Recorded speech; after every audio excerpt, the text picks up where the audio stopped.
Good afternoon, everyone.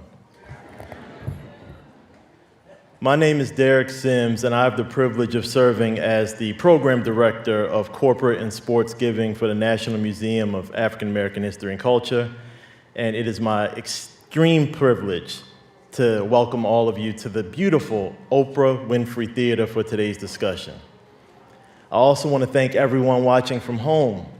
Once we get started, we'll invite all of you to join in the conversation as well by entering your questions in the chat. But before we begin, I wanted to make sure to acknowledge a few of the staff members here who have gone above and beyond to make today possible. So on behalf of Kevin Young, the Andrew Mellon Director of this museum, and the entire team, we thank you for joining us as we celebrate hip-hop's 50th anniversary.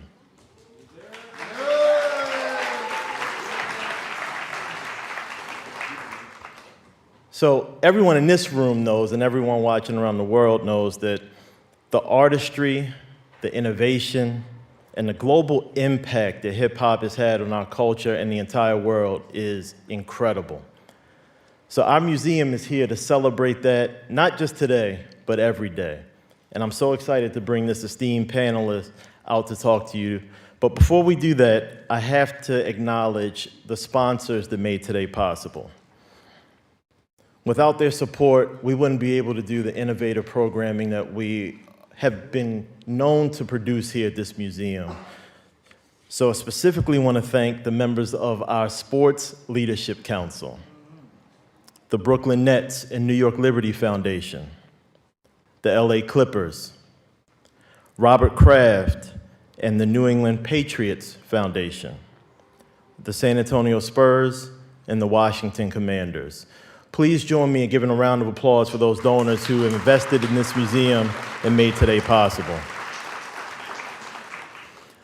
I also want to thank a few of my colleagues who are behind the scenes and don't get the acknowledgement that they so richly deserve. I want to take a few moments just to acknowledge them today.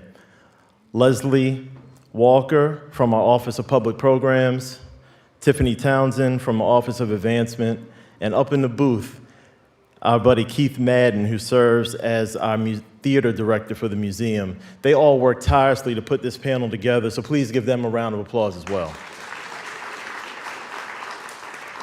Now we get to the good stuff.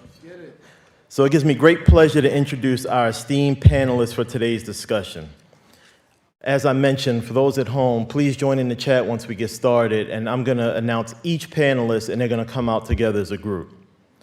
Joining us first will be my colleague and friend, Dr. Damion Thomas, who serves as the museum's Sports Curator and Director of the museum's Sports and Race Initiative. Next is a true DC legend, the iconic DJ Heat. DJ Heat is a well-experienced mixer and music archivist who also serves as the in-game DJ for the Washington Wizards, the Washington Mystics, and the DC Defenders. Next, we'll have a rising superstar who is a true triple threat. She is magnificent on the court, on the mic, and in the boardroom.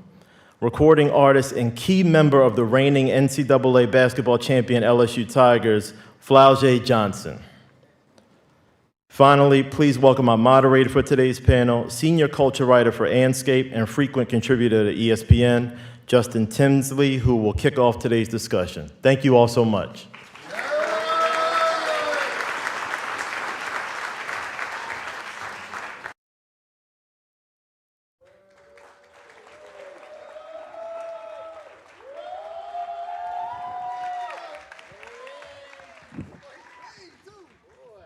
What's going on, everybody? How y'all doing? It's a pleasure to have y'all out here and everybody watching at home and online. I've been looking forward to this event pretty much all week because it combines two of my favorite things in the world, and I venture to say two of y'all favorite things in the world. I know for you, Flau'Jae, hip-hop and basketball.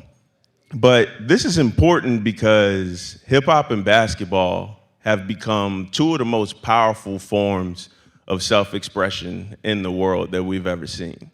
And although basketball was created in 1891, we know the cultural soul of the game is directly tied to something like hip hop.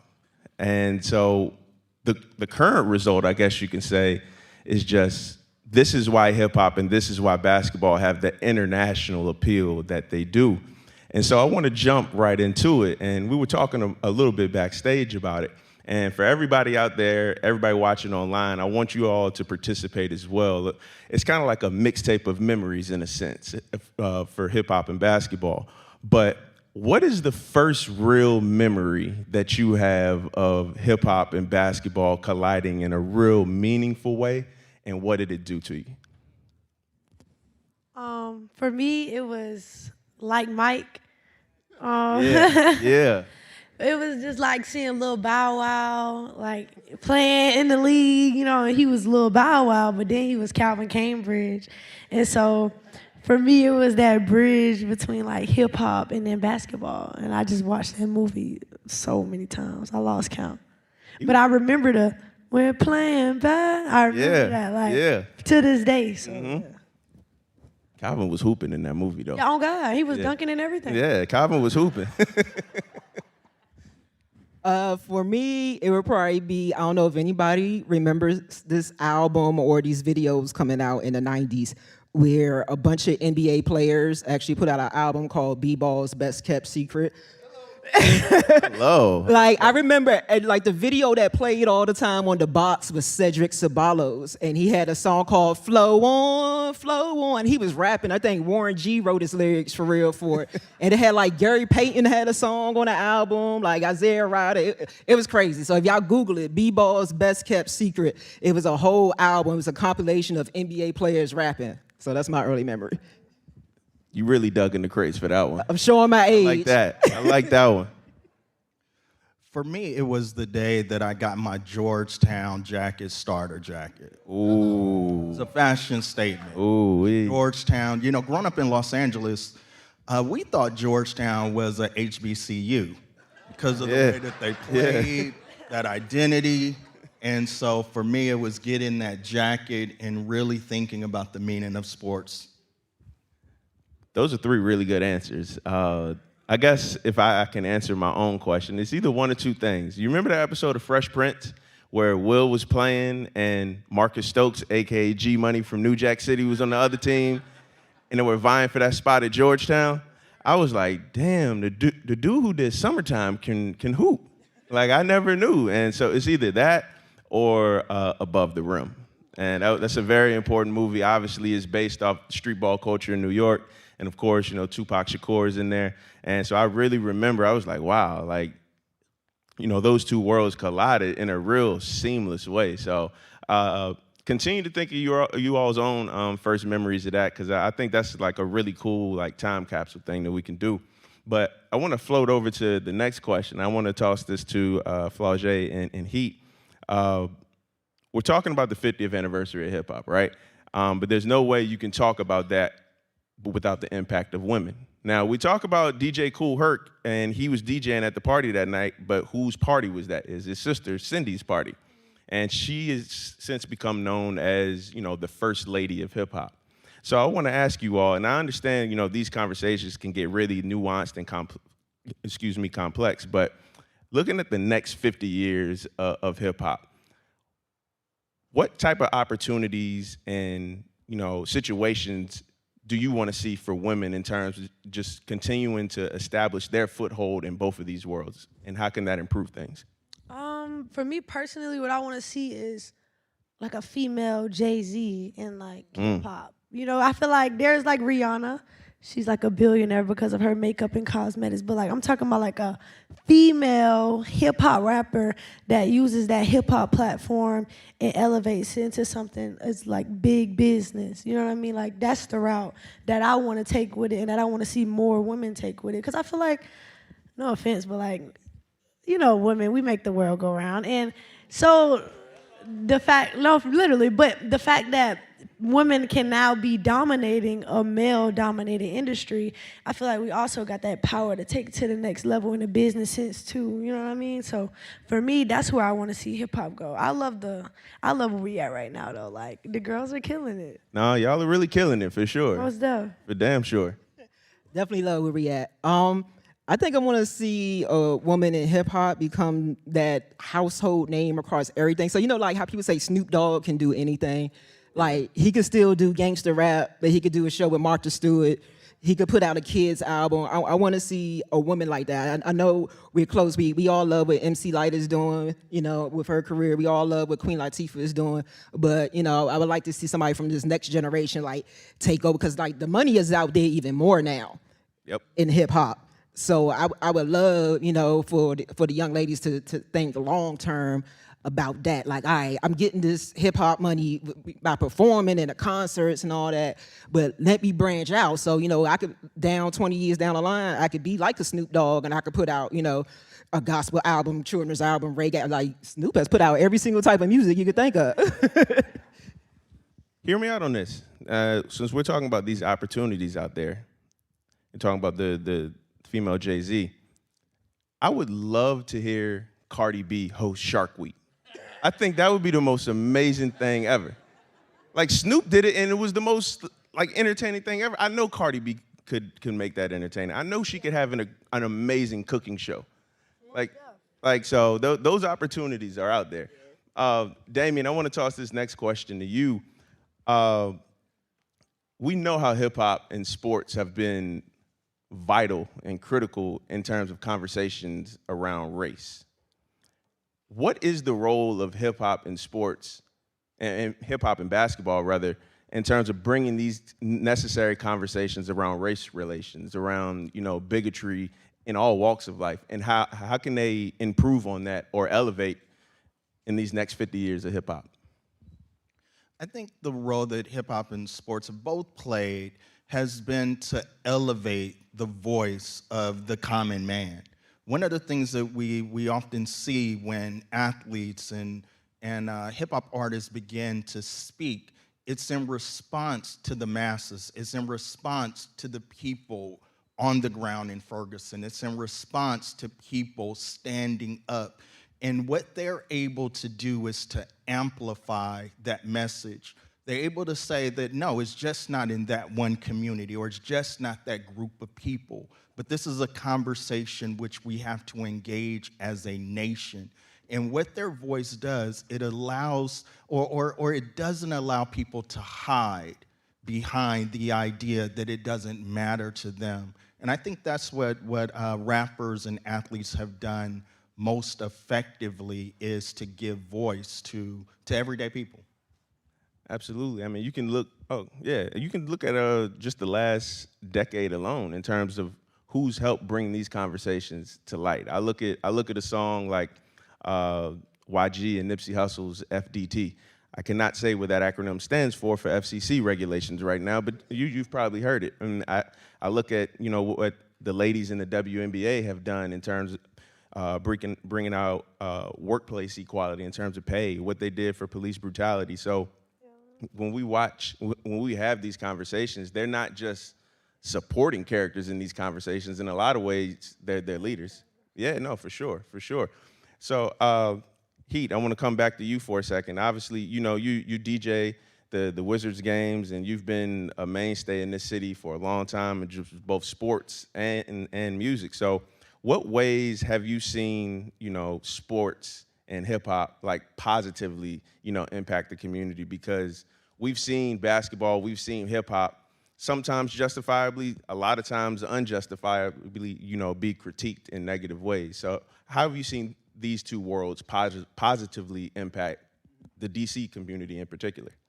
Oh man, just see a lot of collaborations between, you know, the athletes and the artists, not only in this area but across the country. You know, you can see like basketball courts being refurbished. We can see give backs, and you think like they're only doing it one time a year. You just think it's hot. No, these people are doing so much out of the kindness of their hearts throughout the year, because they know.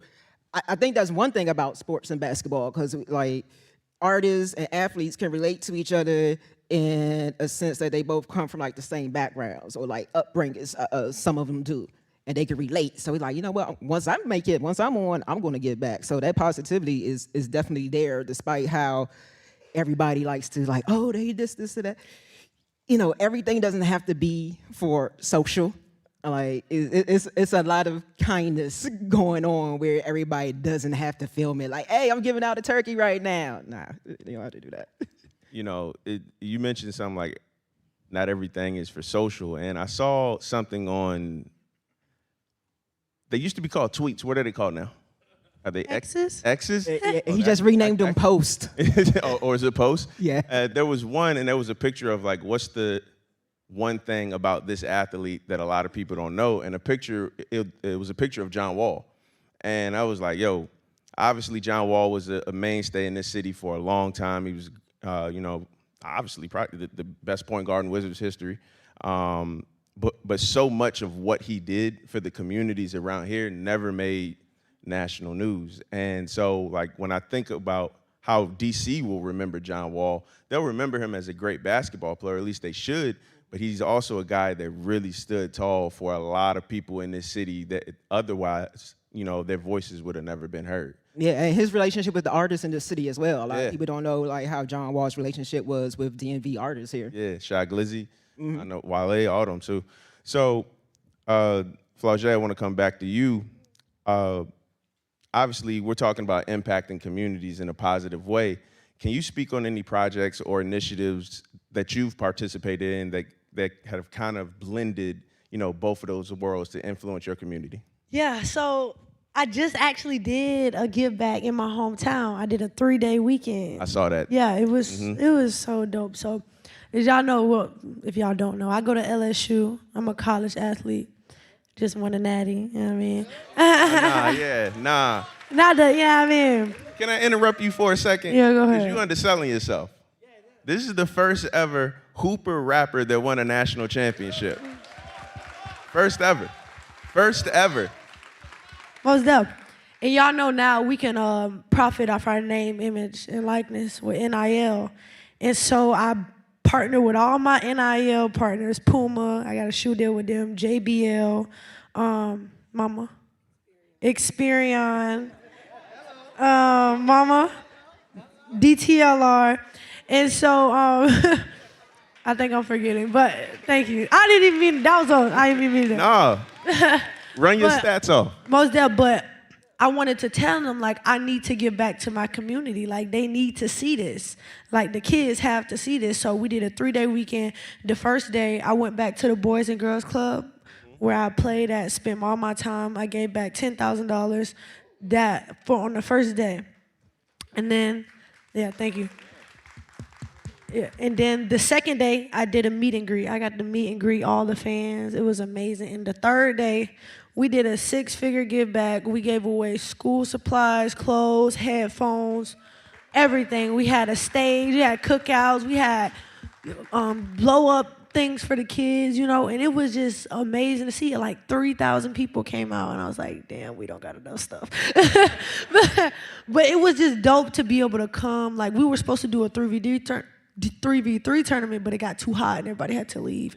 But it was just crazy to see the impact of the kids. Like, at one point, they was like, I don't even care about the shoes. Like, they were just happy to see me. And so that's why, for me, I think it's important for the kids to come and see me come back and be like, wow, like she grew up right here. Like, I walk the same streets as y'all, and they see me now. So I think that it's important for me to use my platform. And the fact that I am a rapper and a basketball player just make it even sweeter.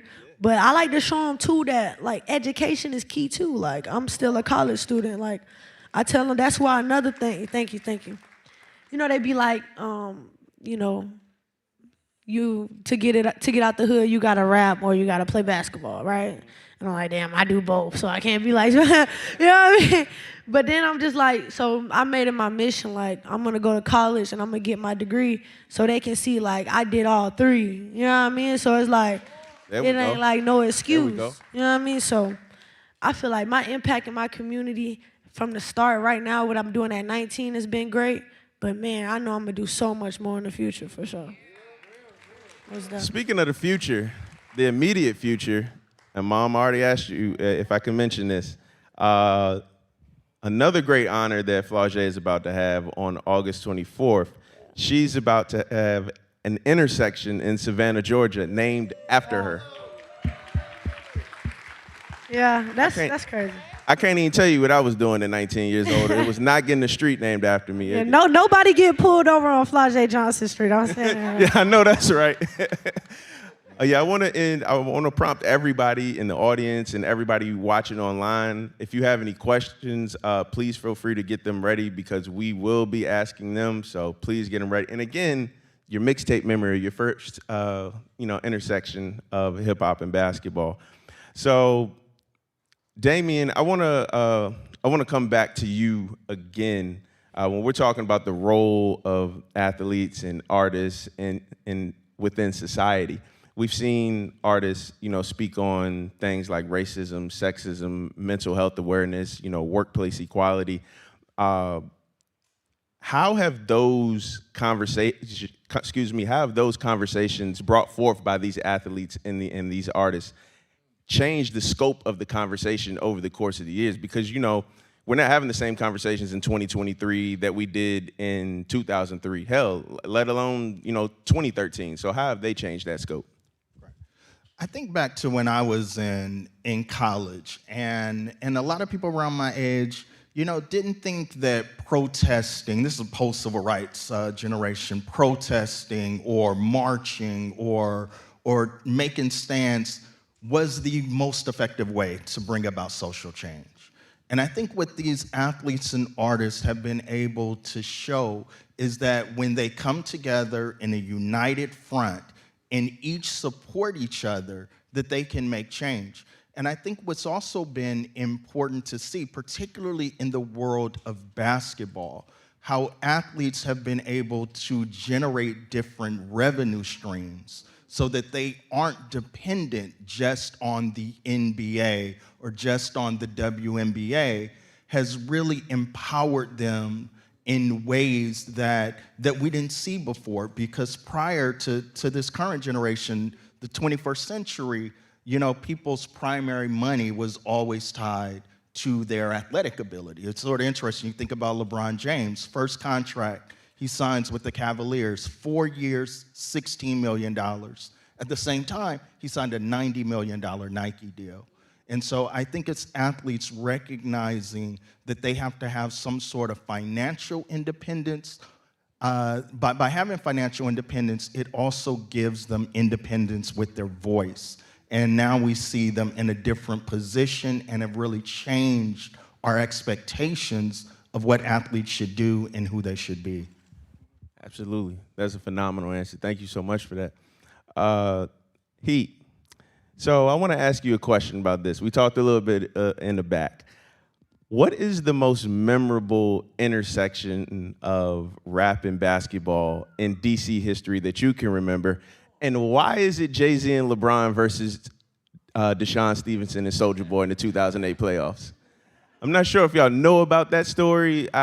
Maybe you could tell it, I could tell it, but I don't think that's your answer. You could probably go into more detail about that story, but that was a crazy time with the playoffs with, Jay-Z made a whole diss song towards the Wizards, and the shout out to, there was an artist from here named Proverb, he made a diss song back that, we spun on the radio as well. So you gotta think, it's diss songs because of the playoffs playing on the radio. That's crazy.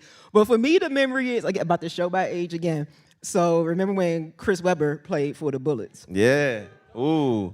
So what people don't remember is that Chris Webber also hosted a hip-hop radio show. Yep. While here in DC. So that memory with me, I remember listening to Chris Webber on the radio and him even trying to freestyle. I think, shout out to Steph Lover. I think Steph Lover was on the show with him. So Steph Lover, great at freestyling, She's a legend here. So I'm listening to Chris Webber trying to freestyle on the radio, on his radio show. So to me, that's a good crossover. But no, I don't think, it definitely doesn't top, Jay-Z and Wizards and Cavs. Yeah, that was a crazy time. But I also remember Chris Webber, when he was here in Washington, he was also a regular fixture on Rap City. Because I remember an episode of Rap City, he and Joe Claire were walking on the campus of Howard University, and he was just talking about his love of hip hop and everything of that nature. But no, those Wizards Cavs games from the 2000s, boy, they used to get ugly. Yeah, LeBron was not a fan favorite here. But Flau'Jae, I want to come back to you. You mentioned it in your previous answer. When we look at the landscape of college sports right now, it's more, a lot of people have a lot of opinions about it, but you have the opportunity to maneuver and market yourself in ways that previous generations could have never imagined for college, athletes. And I think you and honestly your LSU defending national champions team have taken advantage of that in some really amazing ways. So with these changes right here, how has that changed how you move as a businesswoman and as a musician? It really just made me become more aware, I think, and act more of like a boss. You know what I mean? Yeah. Like, and move like a professional. Because although I'm an amateur, and I'm not getting paid to play basketball, but my likeness is allowing me to, get deals and get exposure and things like that. So now, I look at everything different. Like from the school to whatever. Like, they got me here for 4 years. They gonna practice me like a dog. You know what I mean? And they gonna use me up. So I'm like, bro, I have to use up every resource possible. Facts. You know what I mean? Like, I stopped thinking like, I don't want to step on no toes. Oh, I'm finna step on all the toes. I only got 3 more years here. You know what I mean? Yeah. So I think for me, I started thinking, how can I really use this as a resource? Like, okay, I'm on campus. I'm gonna record my videos on campus. You know what I mean? Like, I'm gonna figure out NIL deals and partners and things like that. Now I'm more looking.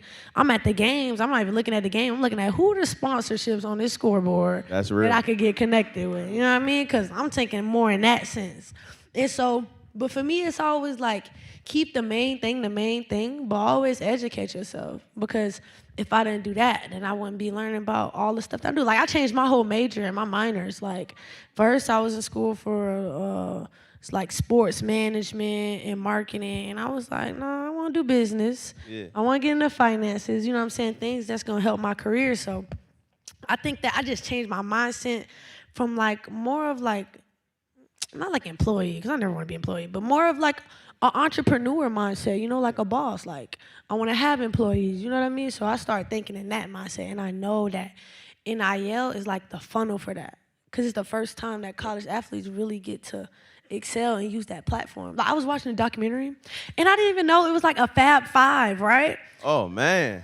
Oh, man. Okay, y'all, don't do me like that. Come on now. I'm sorry. I'm doing my research. Let her finish. Hold up. Let her finish. I'm doing my research. I'm trying to go back and pay homage. There Because you somebody go. in my comments, they I was respect like, that. y'all remind me of the Fab Five. I'm like, who's that? And then, But no, for real though. I was seeing how, they changed like the culture. Yep. They had the bald heads, Yep. which is crazy in college to me, but whatever. And then the black socks, you know what I mean? And they had the Nikes, and the Nike was actually selling shoes that said the Fab Five shoes, and they weren't getting compensated for any of this, right? They were still eating ramen noodles. And I was like, I watched the documentary, and I was like, wow, like times has really changed. So I'm like, imagine if they could have capitalized off their name, image, and Yeah. like I seen before Michigan, I'm gonna stop right now. But before Michigan, Keep it going. they had like 1.4 million in revenue, and then after them freshmen came, it went up to $10.6 million, and they didn't see a dime. You know what I mean? So I just know that I'm blessed, and I just want to use this to my advantage. Nah, look. I appreciate you because you were like, nah, I did my research. Yeah. Like the Fab Five was what, 90, 91, 92. And I was not born. hey, look, I'm showing my age, but look, I respect it because I've met people who said like they don't really care about what happened in the past. They just care about themselves. And it's very refreshing to hear somebody say, yo, let me do my research. Because you don't know until you know, right? Right, So right. I really respect that. I just got one more follow-up question for you, Flau'Jae. And you mentioned just keeping the main thing, and understanding, what your talents can be showcased as. But who would you consider some of your biggest mentors from a business perspective?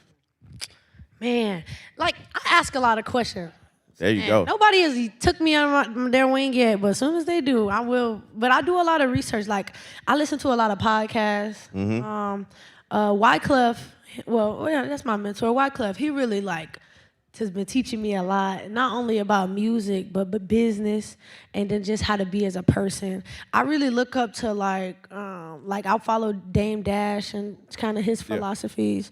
I love Steve Harvey.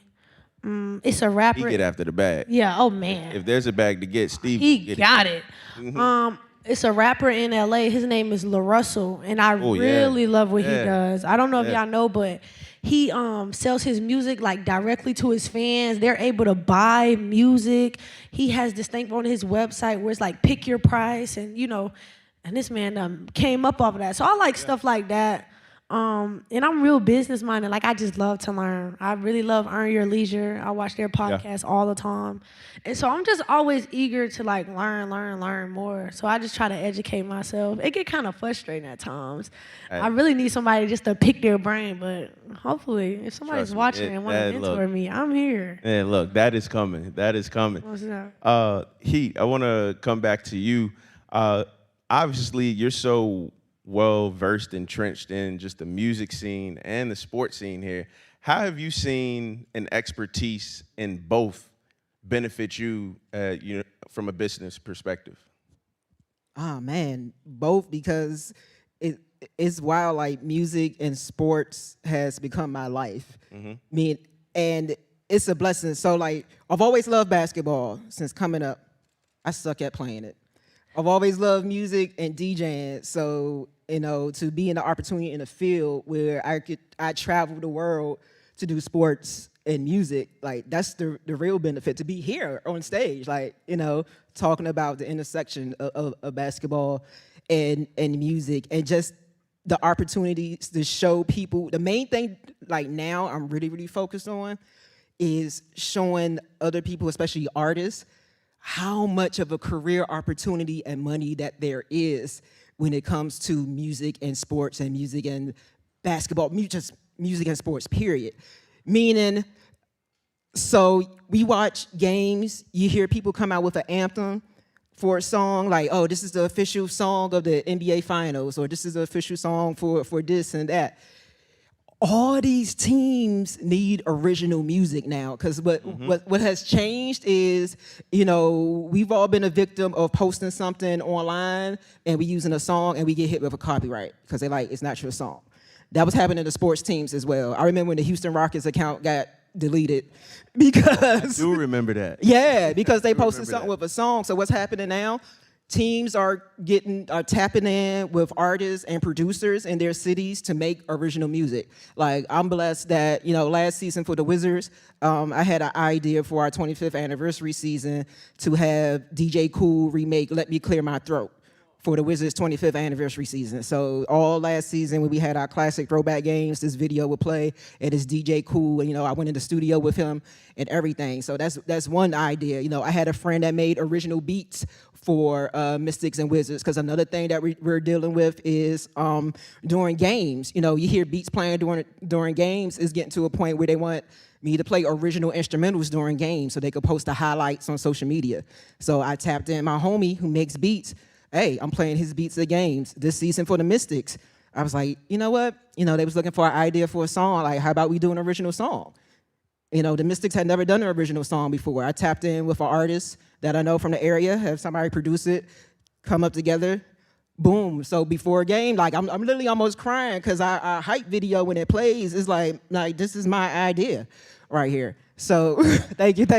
Ah, that's big. So that's what music and sports has done for me, and I want to keep going. And like again, for the artists out there, the money is out here for making that original music, or just making hype music that I can play during warm-ups. Because like music, a lot of rap music is so like the tempo is like low vibrational. I can't play that during warm-ups. Like the players want to get hype. You want to get ready, I know you relate to that. Like, so actually, a fan requested your music. She tweeted me like, "Hey, can we get some Flau'Jae?"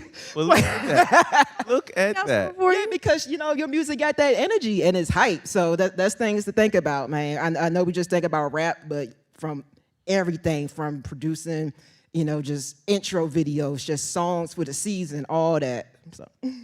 Yeah, look, backstage, Damion asked Heat about the Wizards' upcoming season, and she launched to a full-fledged preview. I mean, not even just the players on the team. She talked about the front office. Meanwhile, I'm listening because I'm like, all right, next time on Around the Horn, I got to say this, I got to say that. So, like, Hey, man, that was off the record. yeah, she was look, that was impressive. So, yeah, I think we're going to start the audience Q&A. They bring that up. If not, I do have a question I wanted to ask Damion. I'll ask you that until the questions come up here. You work here at the museum, obviously, one of my favorite people here. I've interviewed Damion probably about 5 or 6 times for a story, and he's always made me look smarter than probably what I really am, so I appreciate you for that. But just in terms of the evolution of the museum and you know, the artifacts that are here, how have you seen that change in a beneficial way for you? Like, what are you most proud of in terms of the evolution of the sports department here at the museum since it's open? Well, one of the things that most people don't know is that the Sports Gallery was the last gallery to get approved in this museum for a variety of reasons. One, you just got to make tough choices. Two, I think a lot of people thought that the Sports Gallery might somehow legitimize, in some people's minds, the biological notions of racism, that African Americans are biologically different in meaningful ways, which always comes with that unstated B clause that you are inferior in some way that's much more impactful and meaningful, such as intelligence. And the third is that I think people were fearful that the Sports Gallery would be just fun and games. Would it tell a serious story?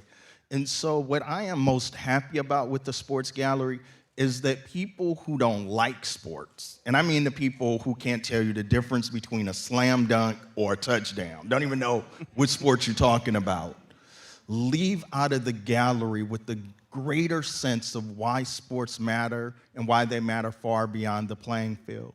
And it also gives them insight, not just on that macro level, but also that micro level. It helps them understand their grandfather or their sister or someone that they know a little bit better because now they can see why they're so invested in this as an important topic. And so for me, that's been the greatest joy of working at this museum, is to be able to present sports in a way that tells African American history. The way I see it, it's not a sports gallery. It's not about people who run fast and jump high, but rather what I try to do is to tell African American history through the lens of sports, and people get it. Because when you open a museum, you have no idea how people are going to respond, and you don't know if they're going to throw tomatoes at you, but people have really gravitated toward that space. Absolutely, absolutely. And now we got some questions. The first one from the virtual audience, and this is for DJ Heat. How does DJ Heat keep the crowd hype with music during critical games? I think that's a really good question because I would be so focused on the game that I would forget to play music. No, because so when it comes to me doing Wizards and Mystics games, what a lot of people don't realize is like everything you hear, I'm doing it. When offense has the ball, I'm playing those sounds. If you hear everybody clap your hands, when defense has this ball, defense. When somebody has a sound effect, when they make a free throw, the sound effect, that's me. Somebody travels, I'm playing a sound effect, that's me. And the craziest thing is people think it's just DJing. So this is the scenario I give folks. Imagine it's the fourth quarter, 30 seconds left. Both teams still have 3 timeouts left. That means there's a possibility of 6 different timeouts happening in 30 seconds of play. What are you going to play during each of those 6 timeouts? What's the energy? What are you going to play once a timeout is called? I'm looking at the coaches on the visiting side thinking, like, all right, after we make a free throw, they probably going to call a timeout. I need to have a song ready. Yep, there you go. Coach just called timeout. Here's the song. After the team breaks the huddle, what's going to be the walk back music song? I got my boss in my headset probably calling audibles like, hey, let's do a crowd pump after this. Heat, I'm already playing one song. Heat, switch to something else. We're going to do this, blah, blah, blah. It's not it's not just DJing. It's enhancing entire element of the sport. Yeah, the energy of the sport. Like I'm sure you feel it when you go to games. Just notice it more when you go into a game, like the music elements that's happening, especially in those crucial moments. Like I said, like if there's 6 timeouts about to happen in 30 seconds, or even like with football, because I do football as well. You know, I'm playing a football, you're playing a song in between each down. So think about how many songs I'm playing in between each down. As soon as the ball, you know, it's a down, I'm playing a song. All right, they breaking the huddle. All right, cut the song. All right, complete. All right, there's another down. Like touchdown song. This, and that. I could go on and on, man. It's a lot to sports. You just ran my damn blood pressure. That's how much. That's Listen, I'm used to it. I'm used to it at this point. Like I love the excitement. I love throwing out, you know, different stuff for not just the team to get hyped, but for the fans to get into it as well. You know, some people think, like, oh, I could be a DJ. That's pretty easy. Like, oh, no, it's not. Let me throw you out there. Nah, that's stressful as hell. Flau'Jae, this is a question from the audience as well. Who are some of your favorite basketball players that you feel embody the spirit of hip hop, and why? Probably Allen Iverson. Yes. Yes. I got that one. I love AI though, because it was just like, I mean, I never watched him live, but like I seen the highlights and I watched his documentary, and like he shifted the whole culture. You know what I mean? Like I actually heard his rap song for the first time. I was like, ah. Yeah, that got me in a little bit of trouble back in the day. I was like, whoa, David but Stern was not too happy with that. I was like, whoa, but I was like, he was like the embodiment of like somebody that I seen from my neighborhood that just went on the NBA floor. You know what I'm saying? Like that's how it. Like he changed the whole dress code. He made everybody start wearing suits. Who did that? Like, I think that's like the closest thing for me. People still rap about Iverson braids to this day. Like it's still a style that's embedded in the culture. So that goes to show how he's impacted and how much he like bridged that hip hop to basketball gap. I think AI is the one. See? Y'all owe her an apology for that fast. Say sorry. Say sorry. Damion, this is a question from the virtual audience.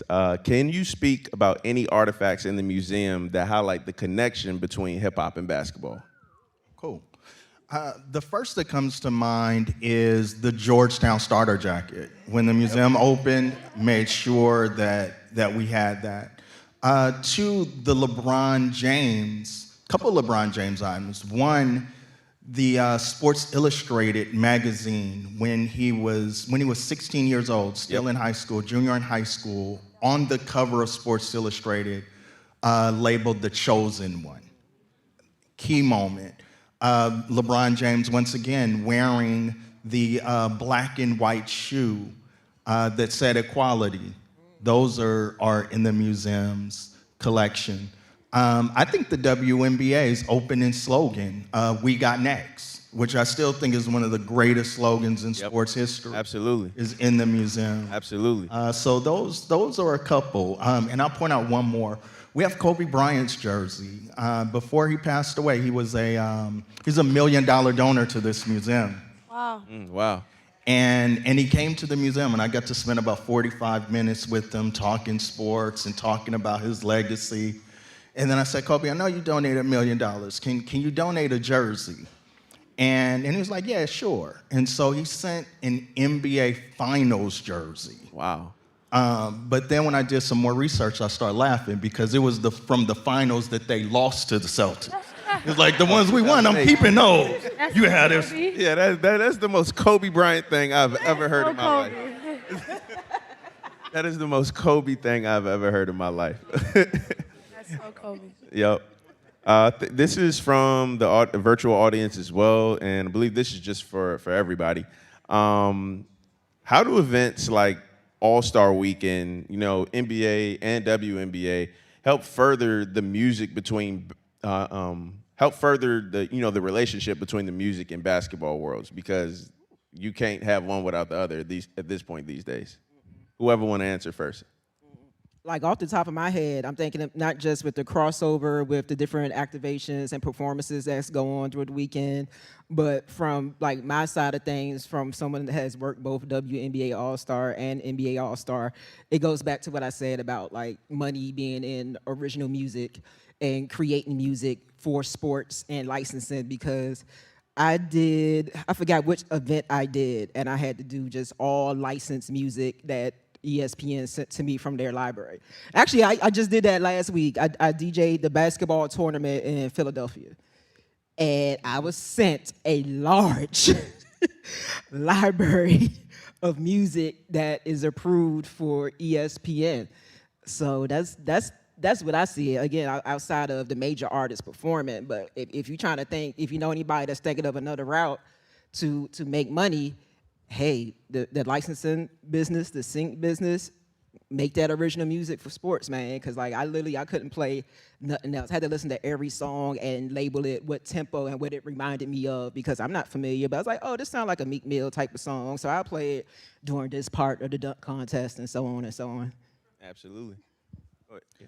I think for me, one of the most important parts of this, and we haven't really talked about the fans that much, which are really key, because it is amazing how diehard some people are when it comes to their team or their rapper. Debates, discussions, showing up, concerts. I know she's not known as hip hop, but people still talking about the Beyonce concert that was here last week. It's just kind of crazy to see how invested. It's not crazy. It's important to note how invested people are in the things that matter to them. And for many people, the great part about hip hop and about basketball is that they are so connected. So you often get 2 for 1. Absolutely. So I have a question from Nicole from New York. It's a long question, but I'm gonna get through it. She says, first, I would like to applaud everyone on their accomplishments. But here's her question. Everyone mentioned giving back to the communities, which is absolutely needed. But giving back to improve our communities, which are largely disenfranchised and impoverished, what do you want to do to improve the economic conditions of these communities? For me, I think it's like financial literacy. I think that's very important. Very much so. I think it is, because just like a lot of people, we just don't know how to handle money, and even so, it's like we just don't make enough money. You know what I mean, to even stay afloat. So I think it's really just like financial literacy. Like that's what I tried to do in my weekend. Like when the kids came to shop at my give back, I gave them $4 or Flau'Jae bucks. And when they ran out of $4, they had to talk to Experian about credit and things like that. So I think financial literacy is key, especially when you start getting more and more money and pouring that back into the communities. I think, for me, using resources that I have, like I don't have $100 million right now, but these companies, these companies that I work with, I know that they do. So pouring those resources back into the community for the kids, I think that's what's like gonna help the structure, like to build something new, to build something better. Like I feel like there's a lot of information out there that we don't know about. Absolutely. So I think that's like a major key. Just to go off what you said right there, I think another important part is changing the curriculum in schools at times, because I feel like if I would have known about, what is a credit card, what is an interest rate, what is all this, but I'm learning about trigonometry, which I'm not saying it's not important, but I use a credit card every day of my life. I ain't used calculus since my senior year in high school. No, They gave me this course when my senior year of high school, and it was the coolest course for me, because it was like, it taught me how to get a bank account, how to get a credit card. Yeah. Why do I need a credit card? What do I have to pay back if I miss my credit card dates? And I took a whole course about it, and for me, it was like, dang, it fine. Like, you know what I mean? Like, I actually enjoyed it. And so I think like we definitely need more of that. Like they're changing the stuff that I'm reading on the internet about the changes and all this is ridiculous. But that's a whole nother conversation. That's a whole another one. conversation but right there. definitely in schools, like kids definitely need to learn about that. Yep. You have anything? Sure. I remember during 2020, one major corporation made an announcement that was a little bit different than what the other corporations were announcing. And what they said is that we're going to take $1 billion and put it in to African American banks.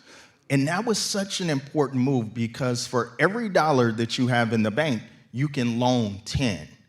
And so by putting that $1 billion, they're able to multiply their impact. What I would like to see athletes do and entertainers do is to figure out how to pull their money and put it into strategic banking places that then benefit African American communities. Mm-hmm. Absolutely. Amen to that. Amen to that. So we got about 5 minutes left, but I do want to ask you all one question about hip hop and basketball in the sports world and another world that both have collided in a very significant way. And that's fashion. When I look at, you just mentioned Allen Iverson in your previous answer, Flau'Jae, the dress code change in 2005, that's what it's officially called. But unofficially, it's called the Allen Iverson rule because where, you go back 20 years from now, 20 years earlier, basketball's corporate relationship with hip hop was a lot different than what it is right now.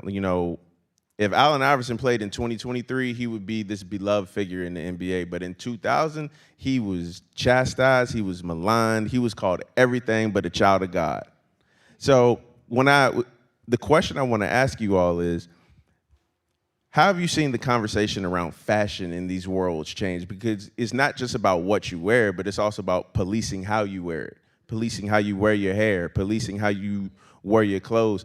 How have you? What's been the biggest changes you all have seen in that conversation? This is gonna be cool. I think just cause like the different, generations of how y'all see it. I think now like people are more free. I think like people like you wear what you want to wear. Like you know what I mean? Like I think that women are able to express themselves differently. You don't have to dress a certain way in order to. You know what I'm saying? You just dress how you want to. And I think that it's different in the culture. Like, for me and my generation, like, we just do what we want and act a fool with it. You know what I mean? Like, it's no, like, don't really care about people's opinion. You just be who you are, and your clothes signify that. You know what I mean? And so I think that it's just been changing. You went from, y'all was wearing some big old pants and XL shirts. Oh, man. You know what I mean? Shout out to the hot You was boys. one of them ones, I know you were.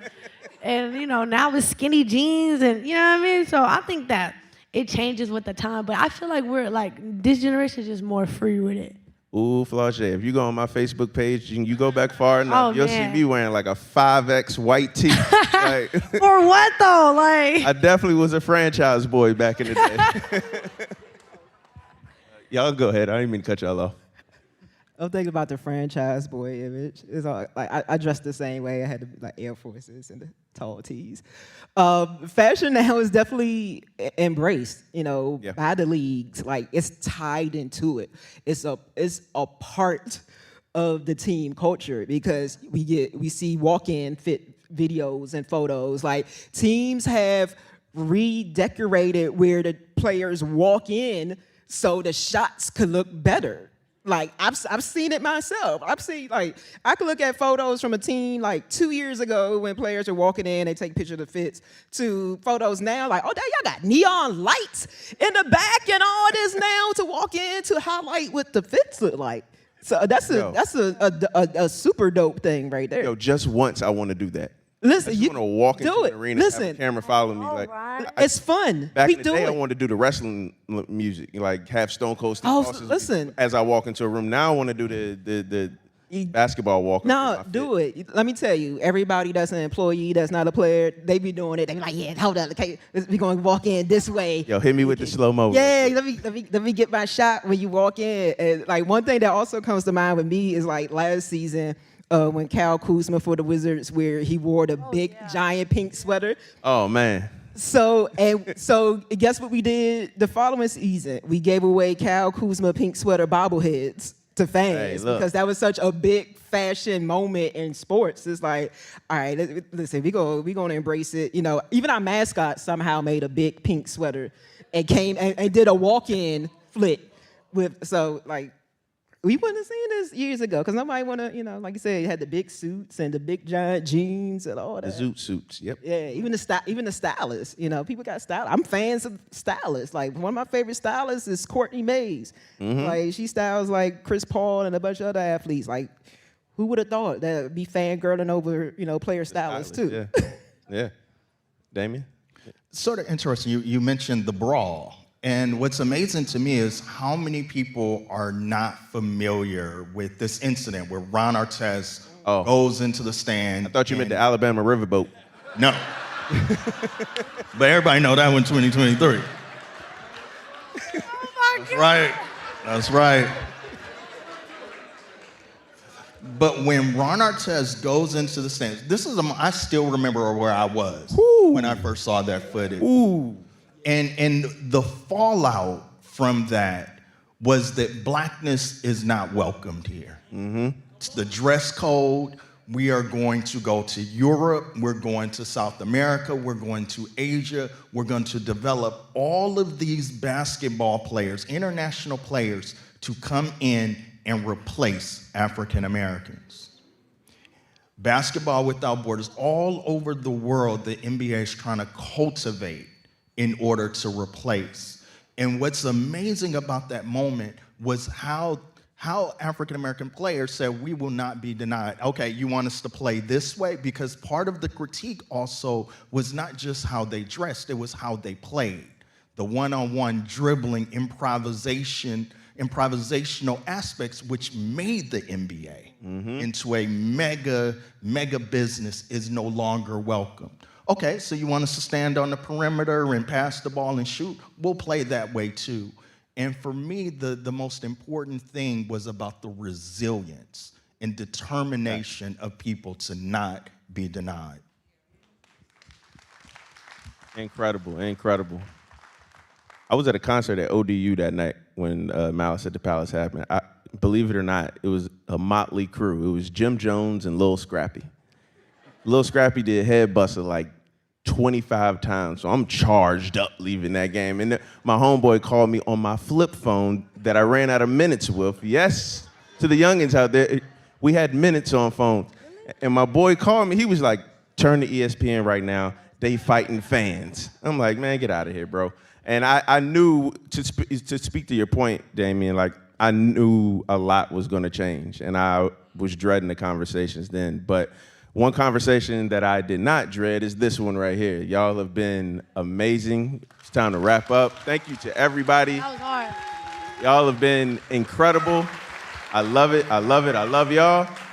Just one more before we get out of here. Where can they find you all on social platforms? Damion, you're not on Instagram, and I don't know why. Every time I try to tag you, it comes up with a dog picture of somebody named Damion Thomas. Please, I need to get you on Instagram. I am a federal employee trying to keep my good government job. Them people is watching. As my grandmother would say. Go ahead, he's on you. That's funny. All of my social media is at DJ Heat DC, website djheatdc.com. And catch me on the main stage rest of the evening. There we go. I'm going to be DJing in between the acts for the rest of the evening. Y'all don't have to follow me on Instagram. Just go get my mixtape. It's out right now. Yeah. It's called For My Fans with a 4, For My Fans. It's super hard. It's going crazy. Yep. I got my EP Best of Both Worlds dropping soon. There we go. And yeah, I mean, my name is Flau'Jae. Y'all can go find me on there. But go get my mixtape first. I don't give out the follow. Also, if you go to Flau'Jae Snapchat, you'll see my son on there. Yeah, he's super cute. I can see him. You can find me on Twitter, X, whatever it's called, at Justin Tinsley, Instagram, at Justin Tinsley. But yeah, that's a wrap. Thank you all so much. I hope you all continue to enjoy the block party. It's a great time, and Shout out to my people right here out front, you know? Yeah. Thank you, ladies and gentlemen, for attending such a wonderful program. And we would just like for you to keep your seats while our panelists exit the stage. Please join us in other parts of the museum and head out to the main stage for a wonderful set of performances. Thank you.